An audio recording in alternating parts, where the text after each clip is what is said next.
Assalamualaikum warahmatullahi wabarakatuh.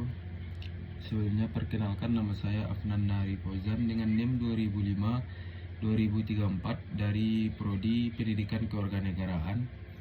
Di sini pada video kali ini saya akan menjelaskan mengenai apa saja pengertian dari komunikasi politik. Bahwasanya dari pengertian komunikasi adalah proses penyampaian informasi, pesan atau makna dari satu pihak kepada pihak lain melalui suatu media dengan tujuan agar pesan tersebut dipahami. Secara sederhana bisa kita lihat bahwasanya komunikasi mencakup beberapa unsur. Yang pertama yaitu adanya pengiriman atau komunikator, orang yang menyampaikan pesan. Yang kedua adanya pesan tersebut yaitu informasi atau ide yang disampaikan.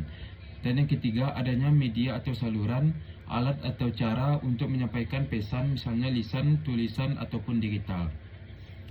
Dan yang keempat adanya penerima atau komunikan. Yang dimaksud di sini adalah orang yang menerima pesan. Sedangkan yang terakhir adanya umpan balik atau feedback yang diberikan ketika ada tanggapan dari penerima atas komunikasi yang diberikan.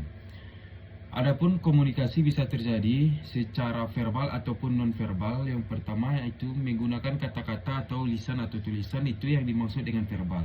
Sedangkan yang dimaksud dengan non-verbal yaitu melalui ekspresi wajah, bahasa tubuh ataupun isyarat.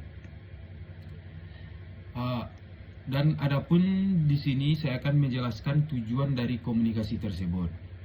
Yang dimaksud dengan tujuan komunikasi di sini adalah untuk memastikan pesan yang disampaikan dapat dipahami dengan baik oleh pihak serta mencapai maksud tertentu. Secara umum, tujuan komunikasi meliputi beberapa hal. Yang pertama yaitu adanya menyampaikan informasi agar orang lain mengetahui atau memahami suatu hal. Yang kedua adanya mempengaruhi atau membujuk secara singkatnya yaitu persuasi, bertujuan mengubah sikap, pendapat atau perilaku seseorang. Yang ketiga membangun hubungan, untuk menjalin dan menjaga hubungan sosial agar tetap harmonis. Dan yang keempat adanya mengungkapkan perasaan atau emosi. Yang kelima menghibur. Dan yang keenam itu mengkoordinasikan tindakan, digunakan dalam kerjasama agar aktivitas belajar teratur dan efektif. Intinya komunikasi bertujuan agar terjadi kesamaan pemahaman antara pengirim dan penerima pesan. Dan adapun dengan adanya sifat komunikasi di sini saya akan penjelasan yang ketiga yaitu saya akan menjelaskan mengenai sifat komunikasi. Yang dimaksud dengan sifat komunikasi di sini adalah karakteristik ataupun ciri-ciri dasar dan proses komunikasi. Ada beberapa sifat komunikasi di sini. Yang umum dijelaskan biasanya yang pertama yaitu adanya dinamis. Yang dimaksud dengan dinamis adalah komunikasi selalu berubah sesuai situasi, kondisi, dan waktu. Yang kedua interaktif ataupun dua arah, melibatkan pengiriman dan penerima pesan yang saling memberi ataupun adanya umpan balik. Yang ketiga tidak dapat ditarik kembali. Yang dimaksud di sini adalah pesan yang sudah disampaikan tidak bisa dihapus, hanya bisa diperbaiki atau dijelaskan. Dan yang keempat adanya kontekstual yang terjadi dalam konteks tertentu, budaya, lingkungan, hubungan, dan situasi.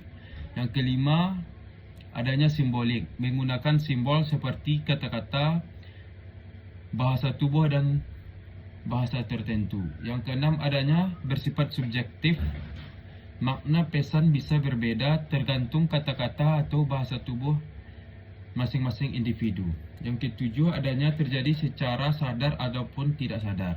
Komunikasi bisa dilakukan dengan sengaja maupun tanpa disadari, misalnya ekspresi wajah. Intinya di sini komunikasi memiliki sifat yang kompleks dan dipengaruhi oleh banyak faktor dalam prosesnya. Adapun penjelasan yang terakhir mengenai proses komunikasi itu terjadi. Yang dimaksud dengan proses komunikasi di sini adalah tahapan atau langkah-langkah terjadi penyampaian pesan dari pengirim kepada penerima hingga menghasilkan umpan balik. Secara umum, proses komunikasi meliputi yang pertama ada pengirim atau komunikator, orang yang memiliki ide ataupun pesan yang ingin disampaikan. Yang kedua pengodian atau encoding. Yang dimaksud di sini proses mengubah ide atau gagasan menjadi bentuk pesan seperti kata-kata, tulisan ataupun simbol. Yang ketiga, adanya pesan, informasi yang ingin disampaikan kepada penerima.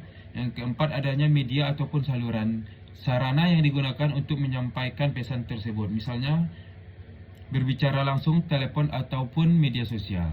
Yang kelima, adanya penerima atau komunikan, orang yang menerima pesan. Yang keenam, ada penguraian atau decoding, proses penerima dalam memahami atau menafsirkan pesan. Yang ketujuh, adanya umpan balik atau feedback, respon dari penerima terhadap pesan yang diterima.